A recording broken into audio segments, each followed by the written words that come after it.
Identidade, imagem e reputação organizacional. Parte 3, imagem e reputação. Imagem e reputação. Antes de tudo, pensemos sempre na questão da identidade.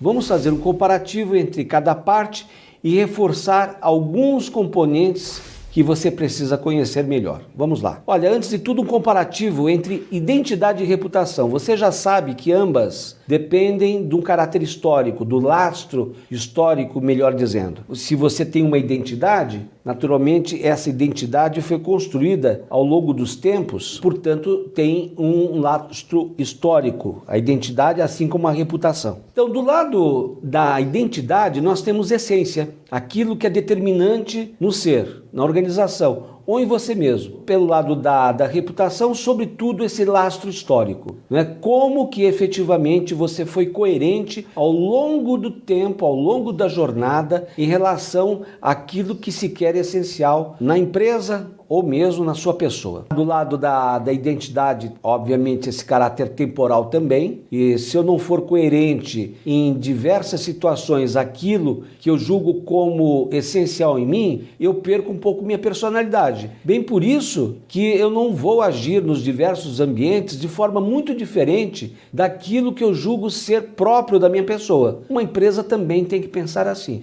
Então, do lado da identidade, nós falamos em caráter temporal e do lado da reputação, por isso que nós falamos em permanência. A continuidade tem a ver com a coerência, referida agora há pouco. Você mantém sua personalidade de forma coerente porque você é você mesmo, você é coerente, é digno, digamos assim, em relação a determinados atributos, né? Você não se desliga daquilo que julga ser essencial para você. Assim também é a empresa no sentido de ela cumprir uma determinada missão. Sabe que essa questão da reputação, todos esses caracteres que valem para o indivíduo e valem para a organização, a diferença é o modo como pessoas e organizações relacionam-se com cada um desses atributos.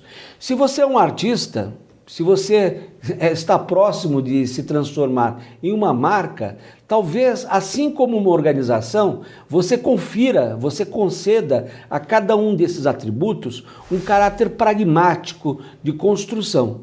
Enquanto que se você não tem essa preocupação com a opinião pública mais abrangente, você, enfim, é uma pessoa mais ou menos sem identidade dentro de um grande espectro, né? Você é uma pessoa comum, não reconhecida nas ruas, por exemplo, você pode, independentemente disso, você vai continuar agindo de forma coerente, mas não vai conceder a esse seu comportamento em mostrar-se tão coerente em relação àquilo que lhe é essencial, justamente porque você não teria necessidade de se exibir diante do grande público.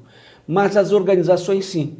As organizações, como você sabe, têm muitos públicos e elas precisam ser a todo momento coerentes com elas mesmas. Nós temos agora um comparativo entre imagem, não mais identidade, e reputação. Perceba que do lado da imagem corporativa, essa imagem é relacionada em grande parte à comunicação de marketing, sobretudo, a propaganda.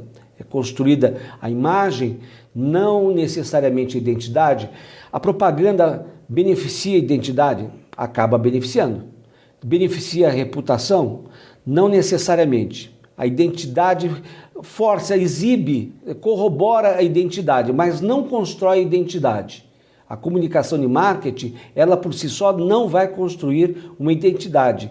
O que constrói identidade é procedimento, é comportamento. Mas a imagem, essa sim, por ser mais abstrata, mais pontual, não ser histórica, essa sim pode ser construída em grande parte pela comunicação de marketing, pela propaganda. Do lado da reputação, nós temos o reconhecimento do comportamento. Agiu bem, foi assim reconhecido, ou pelo menos quase sempre. Alguém me perguntou outra vez, a manutenção de preços competitivos, honestos, faz parte da reputação? Se isso for objeto da comunicação de marketing, isso pode beneficiar a reputação, sem dúvida. É um elemento, me parece, mais da imagem propriamente, mas pode construir aquilo que é próprio da reputação, porque sempre uma determinada empresa tentou oferecer ao público-alvo, aquele preço competitivo e honesto. Pode até ser. Do outro lado, nós temos um caráter conjuntural e efeitos efêmeros, ou seja, efeitos passageiros, e do outro lado o caráter estrutural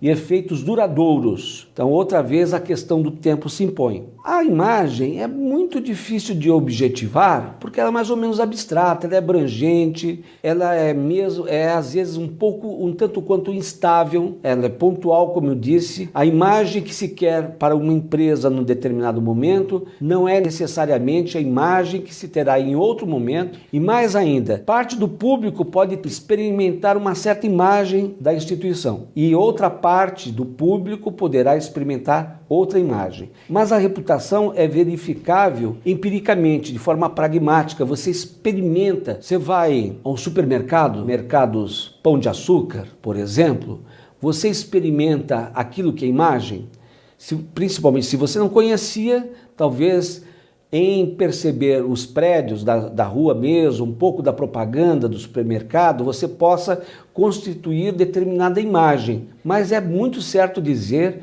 que essa organização tradicional, muitos anos, de muitas décadas, como é o caso do Pão de Açúcar, que nasceu muito pequena e hoje, enfim, é esse grupo que aí está, essa instituição criou uma reputação calcada em compromisso, na entrega de bons produtos, dentro de uma estratégia de precificação que parece ser coerente a esse grupo e, naturalmente, ao público-alvo que corresponde ou não, eventualmente, poderá ou não ser atraído pelos preços, mas o preço por si só não constitui a questão da reputação. A reputação tem a ver com a coerência, a permanência de determinados procedimentos do grupo Pão de Açúcar. Do lado da imagem, a imagem gera expectativas associadas à oferta. Eu disse há pouco que a oferta não é tema, não é propriamente um objeto da reputação. Às vezes até uma empresa foi construindo, você imagina, já que eu falei em supermercados barateiro. Caso de supermercados barateiro, que é uma marca que já não existe, foi comprada pelo Pão de Açúcar,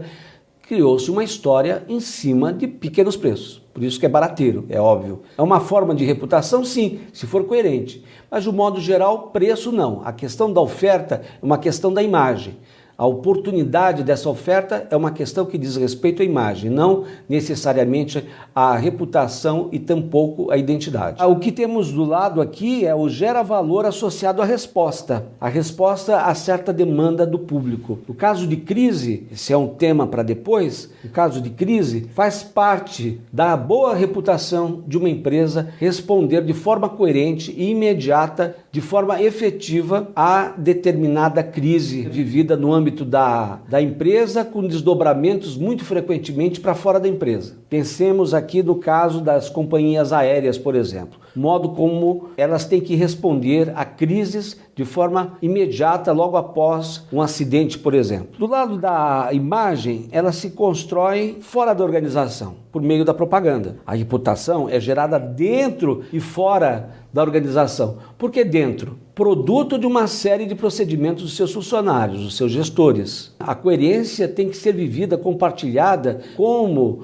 um componente não é apenas da identidade cultural, da cultura organizacional, não apenas da identidade dessa organização, mas da cultura propriamente organizacional, que a seu tempo você também vai perceber que há uma relação entre cultura organizacional e cada um dos termos desta aula. A imagem quer saber sempre como é percebida, enquanto que a reputação corporativa são ações que demonstram o cumprimento das promessas de marca, que tem tudo a ver, essa questão, com a coerência dos procedimentos dessa organização. A imagem ela constrói fora, a reputação é gerada dentro e fora da organização. Você pode pensar, mas por que dentro e fora?